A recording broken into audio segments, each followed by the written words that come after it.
How not to hate your husband after kids. Book summary, chapter 4.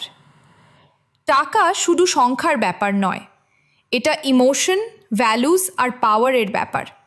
আর যখন বাচ্চারা এসে যায় তখন প্রেশারটা খুব বেড়ে যায়। প্রতি কয়েক মাস অন্তর নতুন জামা, শেষ না হওয়া ডাক্তারের ভিজিট, প্রায় প্রত্যেক উইকেন্ডে বার্থডে পার্টি। হঠাৎ করে আপনাদের বাজেটটা অ্যাটাকের মুখে পড়ে, আর আপনাদের সম্পর্কটাও। রিসার্চে দেখা গেছে যে কাপলরা সম্পর্কের শুরুতে টাকা নিয়ে ঝগড়া করে, তাদের পরে আলাদা হয়ে যাওয়ার সম্ভাবনা বেশি থাকে। ব্যাপারটা সবসময় আপনি কত আয় করছেন তা নিয়ে নয়, ব্যাপারটা হলো টাকা কি রিপ্রেজেন্ট করে। আমাদের বিশ্বাস, আমাদের প্রায়োরিটিস, আমাদের না বলা ভয়গুলো। সাইকোলজিস্টরা বলেন যে আমাদের মধ্যে বেশিরভাগই 4টে মানি স্ক্রিপ্টের মধ্যে কোনো একটাকে ফলো করি।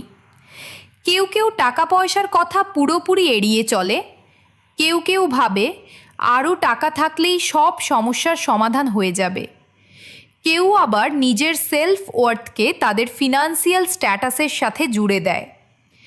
আর বাকিরা এতটাই সতর্ক যে তারা খরচ করতে চায় না, যদিও খরচ করলে জীবনটা আরও ভালো হতে পারত।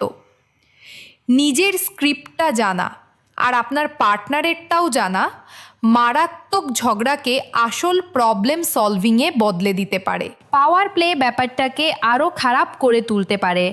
যদি একজন পার্টনার বেশি আয় করে বা ফিনান্সটা কন্ট্রোল করে, তাহলে মনে অসন্তোষ জন্মাতে পারে। এটা সেই সব স্টে অ্যাট হোম মায়েদের ক্ষেত্রে খুব কমন, যাদেরকে বাড়িতে ঘন্টার পর ঘন্টা আনপেইড কাজ করার পরেও টাকা চাইতে হয়।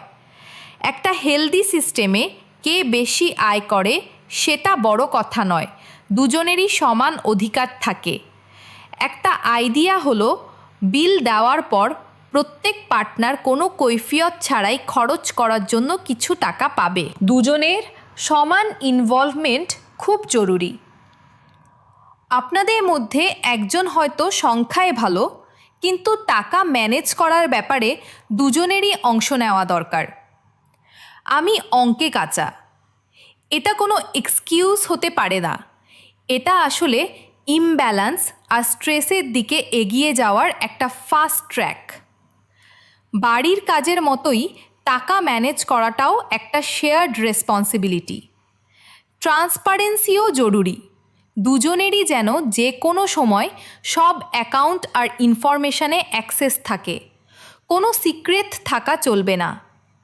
আর যদিও বাচ্চাদের আপনাদের স্যালারি জানার দরকার নেই, কিন্তু তারা যখন দেখে যে আপনারা যত্ন করে টাকা হ্যান্ডেল করছেন, সময় মতো বিল দিচ্ছেন, সাথে সাথে মেইল খুলছেন আর নিয়মিত অ্যাকাউন্ট চেক করছেন, তখন তারা উপকৃত হয়। টাকা সবসময়ই রিলেশনশিপ ইকুয়েশনের একটা অংশ থাকবে, কিন্তু এটাকে নিয়ে ঝগড়া করতে হবে এমন কোনো মানে নেই। সেলফ অ্যাওয়ারনেস, খোলাখুলি আলোচনা আর একটা শেয়ার্ড প্ল্যান থাকলে টাকা আপনাদেরকে দূরে ঠেলে দেওয়ার বদলে আসলে আরও কাছে আনতে পারে। কারণ যখন আপনারা একসাথে এটা ম্যানেজ করেন, তখন আপনারা শুধু অ্যাকাউন্ট ব্যালেন্স করছেন না, আপনারা বিশ্বাস তৈরি করছেন।